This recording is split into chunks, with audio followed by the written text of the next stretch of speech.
Hey, my name is Melinda Hudson, and today I wanted to share some information with you in regards to the genie that's within all of us. And I know to some people that may sound a little bit strange. It basically has to do with the law of attraction. And the reason why I wanted to bring it up today is because we've had so many changes in the past year and a half, and people have had to have lost their jobs and have to seek other opportunities. And so I wanted to let people know about this genie, just in case you don't know about it, and what it can actually do for you. So the genie has to do with your subconscious mind. And your subconscious mind works about 90% of the day, and it's what sometimes you might have this intuition to do something or not do something, or it just kind of rambles. Sometimes you just hear all this rambling. It can be very, very negative most of the time. But anyway, that subconscious mind believes whatever we tell it. So if you tell it that you want to open a store or get a job doing XYZ, then that's what it's gonna program you to do. And I know that sounds funny. When I first told my dad, he said, Melinda, he said, so I can tell myself I can be an astronaut and I can be an astronaut? No, Daddy, it doesn't work like that. So whatever you're going to tell it, you have to believe without a doubt that you can do it. No doubt at all. And that's hard for some people. Some people avoid doing it because they think they're fail. And I want to give you my definition of fail, because it seems like everybody else's definition, including the Webster's, is wrong. When we do things that have outcomes that might be not exactly what we want, it doesn't mean we failed. It's an outcome. You think about it. You're teaching your child how to ride a bike, and they fall over, and they get back up, and you're like, you failed. No, they had an outcome. And it wasn't necessarily the outcome they wanted, because they wanted to be able to ride the bike. And they rode it a little ways, but now, what I'm trying to say is, failure is a very negative word. And I think the only way that you can fail is if you fail to try. That's the only way I think you can fail. So when you think about doing something and you set your mind at doing it, don't be scared to try it. It needs to be realistic, and you need to believe in it. And you need to know that it may take time. I mean, there are things that I've done that have taken years, literally years, to be able to get to the point where I accomplished it. So a lot of times you have to think about what that goal might be and set it up in small increments, and meet each goal, and then go to the next goal. And then you have your long-term goal, obviously, but your short-term goals are getting you to that long-term goal. The first thing that I can think of that I just knew that I could do was back in high school. And I'm not sure how it got started, but there was a guy at our school, and he was the jock, and somehow we were talking, and I said, I know I can do more sit-ups than you can. And he said, no way. He said, how many sit-ups you can do, I can double. I was like, you are full of it. You cannot. And so he said, okay, we on? I said, we're on. So our class, PE teacher, said during the PE class I could do sit-ups the whole entire time, and everybody sat around me and counted. Not that there were that many people, but anyway, everybody sat around and counted. And I think it was 45 minutes. I did 550. So his PE class was later that day, but I saw him in the hall before his PE class, and I said, I just wanted to let you know that I did 550. And He said, "You're kidding." I said, "No, you can ask anybody in my class, they'll tell you." And he said, "Well, there's no way that I can do 1100. And I said, "I didn't think so. I thought you would never, ever beat me." But anyway, that's just kind of like a little example of you just believe in your abilities. Now, I did 200 sit-ups every single night, so I was yeah, I was in shape back then. But anyway, so I guess in my mind, I just thought, I can do 200, I can do 300, 400, however many it is. And that's the first time I really remember. Most of my experiences have more to do with as I got older. For example, I was going to Liberty University and I wanted to be a cheerleader.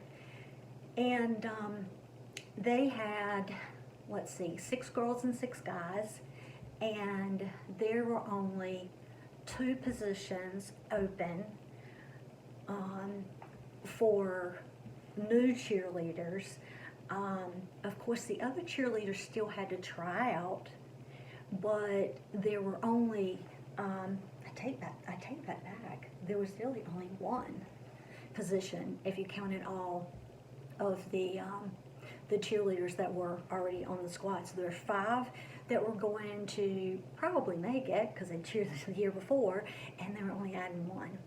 And there was probably initially, there were probably about 30 people, 30 girls. And in my mind, I just knew I could do it. And the funny thing about it is in high school, I cheered all through high school at a Christian school. I wore a dress down to my knees. The only thing we did in the form of gymnastics would be a split and maybe a jump. But I certainly did not do any stunts with any guys. I didn't do any gymnastics. I could not do a back handspring or cartwheel, any of that stuff. And a lot of those cheerleaders, when we would go to practice, I'd see other cheerleaders, and they could do some of that stuff. But what I did was I knew a guy that was on the cheerleading squad, and so I talked to him and I said, "Would you be willing to practice with me every night until tryouts come?" And he's like, "Yeah, I'll practice." So I felt like if I could get a bunch of stunts down, that would definitely be in my favor. Now, I actually got a back handspring down without breaking my neck, which I still to this day can't believe that I did, because I fell so many times. And like I said, I guess, you learn to do your back handspring when you're like 7 or something, not when you're 21, or 20, whatever age I was. So anyway, another thing, oh, well, actually, let me let you know this. So we had the tryouts, and he and I practiced, like I was just telling you. We practiced and practiced and practiced. And we had the tryouts, and the number was probably down to about 20, or maybe even 15 at this point in time. So in my mind, I was thinking, okay, there's one place, and that's going to be for me. And I did not doubt it at all, even though I knew these other girls cheering out these high schools that were public had a lot more experience than I did in doing cartwheels and things like that, since I went to a Christian school, as I mentioned. So we had the tryouts that day, and the coach said, "Tomorrow morning I'll have on my door the people who make it." So I left excited, feeling good about it, and then the next morning went and looked through the names, and sure enough, my name was there. And so was another girl's, and come to find out, one of the cheerleaders that cheered the year before didn't make it. And so it ended up being 2 new cheerleaders, and I was one of them. But like I said, I think it has to do with the way that I grew up, in that, my dad did support me in doing whatever I wanted to do. And so I wouldn't say he was necessarily an example of doing things that were out of the ordinary, but he certainly was a very, very positive person, and that had an impact on me. Um, One of the things that I still can't believe I really did was I went to interview for a company called Hillrom. And Hillrom's been around for a long, long time. They make hospital beds. You've probably seen them. They make specialty beds, which was the division that I was in home care, like the Clinitron, the Flexicare. There was numerous, the Rescue. There were numerous different beds. And they had started a new division, had about, I think, 1,000 people across the United States, and they were hiring 6. The positions were nurse consultants. So I went to Raleigh for the interview. I live in Greenville, but nothing takes place in Greenville as far as real jobs are concerned. But anyway, I went to Raleigh for the interview, and at that time is when I found out, how many people had interviewed and things like that. But it was the same thing with that job. It was just like, when I found out about it, I just knew that I could do it. There isn't anything that could prevent me from doing it.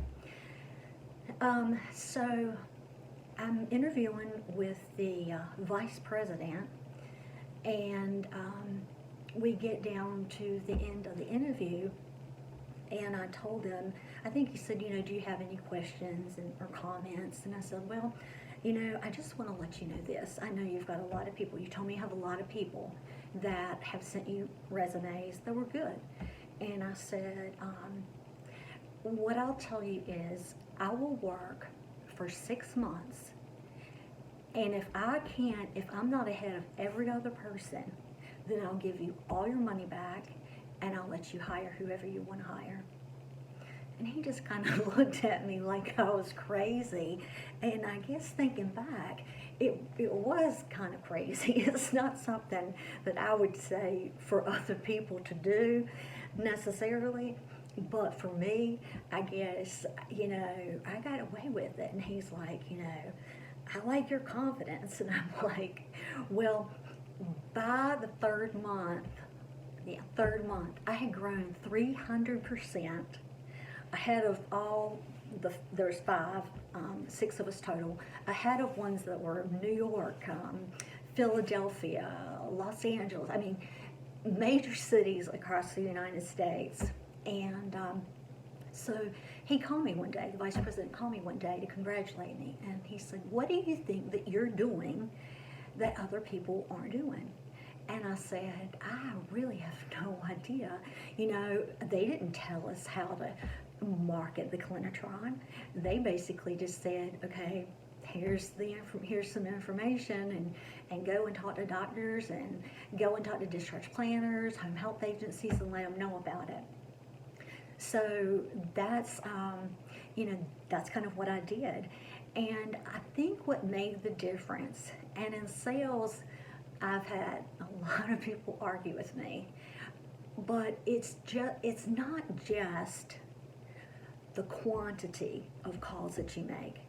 Because if you live in a large city, you can make probably, I would say, 6 to 1 calls for me. Because I'm having to drive a long ways to get from call to call. It may even be higher than that. So they were seeing a lot of people, a lot of home health agencies, a lot of discharge planners. But it took me a while to get to a discharge planner or a hospital that I would be able to think I could get business from. And so I think the difference was I spent time there, a lot of time there. We were able to do lunches with them, bring the Clinitron in, explain it. I think that's what made the difference, is it wasn't just quantity, it was quality. And like I said, I've argued with a lot of sales managers that weren't mine, that were maybe at a meeting or something, and they won't back off of the quantity. But I will agree it has to be both, but in this situation, the time that it was taking me to get there made it, I guess, important that I spend a good amount of time talking to them. The next one is it's another interview, but it's with a pharmaceutical company. So I did Hillrom for 7 years, and then I went into pharmaceutical sales for 21 years. My background was nursing, is nursing, and I got my master's in nursing education. I found out while I was working at Hillrom, I ended up developing the sales program and becoming a national sales trainer. And that's when I knew that my passion was teaching. That's exactly what I want to do, is teach. And so, anyway, over the years, I continued, even when I was with pharmaceutical companies, to work, in the field, helping other people that were just getting started in sales, help them get started, often in their territories. So I just loved it. But anyway, I was interviewing for a job, and it came down to the very end, and it was the manager for the territory and then another manager. And the other manager said to me, what would make me hire you over another person? And I said, just kind of like an awe for a second. And then it's like, well, because I believe that I can do better than any person that you've talked to.